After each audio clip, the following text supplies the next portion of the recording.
पद नंबर 2 की अंतिम 2 पंक्तियाँ, मातु पितो ही जनि सोच बस करहि महिष किशोरा।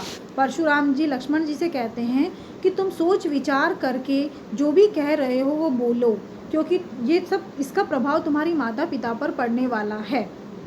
गर्भह के अर्भक दल परशु मोर अति घोरा। परशुराम जी अपने फरसे की बड़ाई करते हुए कहते हैं कि मेरा फरसा तो इतना भयानक है कि गर्भ में पल रहा बच्चा भी उससे विनाश को प्राप्त करता है। यह है पद नंबर 2, जिसका अर्थ मैंने आपके समक्ष प्रस्तुत किया है। फिर से मैं संक्षिप्त में बता देती हूँ कि यहाँ पर परशुराम जी लक्ष्मण जी जो परशुराम जी पर हंसते हैं और उन पर व्यंग करते हैं कि किस तरह से राम ने तो केवल नैनो मात्र से इसे देखा था या केवल इसे मात्र छुआ ही था और ये टूट गया, तो इसमें हमारा क्या दोष है। तब उस समय परशुराम जी अपनी बड़ाई दिखाते हुए या अपनी शक्तिशालीता प्रदर्शित करने के लिए वो कहते हैं कि मेरे पास जो फरसा है वो इतना भयानक है, कठोर है और इतना विनाशकारी है कि गर्भ में पल रहा बच्चा भी उसके बारे में जानने के पश्चात विनाश को प्राप्त करता है।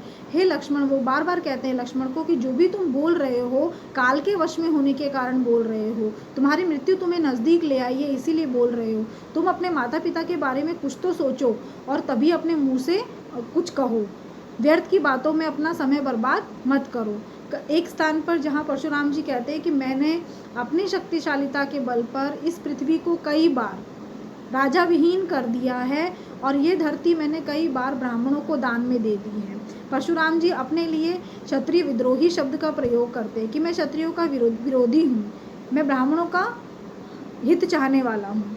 तो यहाँ पर इस पद के माध्यम से हमारे समक्ष जो विशेषताएं लक्षित होती है वो ये है कि यहाँ पर एक तो पहला तो ये कि इस पद में इन पदों में अवधि भाषा का प्रयोग किया गया है और पूरे पद संवाद शैली में है, जहाँ पर परशुराम, राम और लक्ष्मण तीनों का संवाद देखने को मिलता है। दोहा और चौपाई जैसे छंदों का प्रयोग किया गया है तथा बार बार बोले जाने वाले शब्दों के माध्यम से एक तो पुनरुक्ति अलंकार और उसके अलावा अनुप्रास अलंकार का भी प्रयोग यहाँ पर देखने को मिलता है तथा इसी के साथ साथ लक्ष्मण की जो निडरता है वो भी यहाँ दर्शाई गई है इस पद के माध्यम से। तो आशा करती हूँ कि आपको पद नंबर 2 अवश्य समझ में आया होगा।